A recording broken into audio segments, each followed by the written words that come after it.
138 km séparent Yokadoma, chef-lieu de la Bumba Egoko, de Salapumbe, l'un des 4 arrondissements que compte ce département de la région de l'Est. En temps normal, 3 heures suffisent pour parcourir cette distance. C'est sans compter avec Dame Pluie qui, en ce mois d'octobre, dicte sa loi sur cette route en terre. C'est une aventure périlleuse pour qui veut s'hasarder à compter le nombre de bourbiers qui jonchent cette route, laquelle dessert pourtant plusieurs bassins de production agricole et particulièrement du cacao. La traversée du village Ngato, par exemple, est une épreuve de nerfs à couper le souffle. À notre passage, ce bourbier à lui seul a déjà piégé 2 véhicules, condamnant les occupants à passer la nuit à la Belle Étoile en attendant d'être secourus. Bon, vous savez, c'est aussi ça, quand on arrive dans de telles zones, il faut s'armer psychologiquement. Hier déjà, nous sommes quittés de Yokadoma, donc on ne pensait pas qu'on devrait se retrouver là. Donc, bon, on dit souvent que tout ce que Dieu fait, bon. Nous sommes arrivés ici autour de 21h quasiment. Et alors, comme il a tellement plu, on est arrivé ici, on s'est embourbé avec notre véhicule. À chaque fois quand il pleut, c'est comme ça que ça se passe.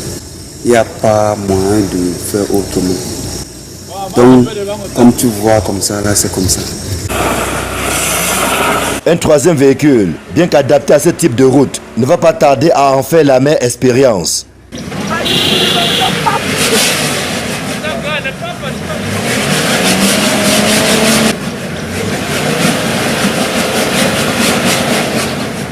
Il faut plusieurs tentatives au chauffeur pour finalement dompter ce bourbier au bout de moult efforts physiques.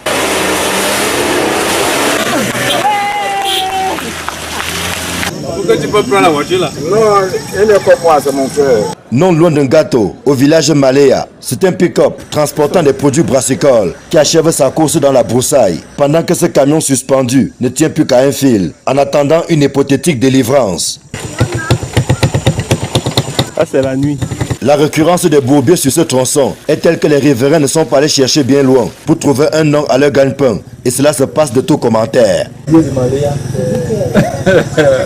Interpellée, la commune locale assiste impuissante à la dégradation de cette route en terre, ainsi que de nombreuses autres que compte le vaste arrondissement de Yokadoma. Au niveau des travaux publics, nous bénéficions toujours de l'enveloppe de 27 millions pour entretenir certains axes dans notre commune. Et c'est avec ça que nous battons pour que nous améliorons les conditions de route. Et qui dit merci aussi tend la main pour en avoir beaucoup. Sur cette route très sollicitée, le seul moment de répit est la traversée du fleuve Bumba à l'aide du bar communal installé au village Biwala 2. Pour le reste, il faut juste croiser les doigts et s'armer d'une bonne dose de patience, avec l'espoir d'arriver à destination à bon port, peu importe la durée du voyage. Un calvaire qui a encore de beaux jours devant lui, le bitumage de la route Yokadoma-Salapumbe n'étant pas encore à l'ordre du jour.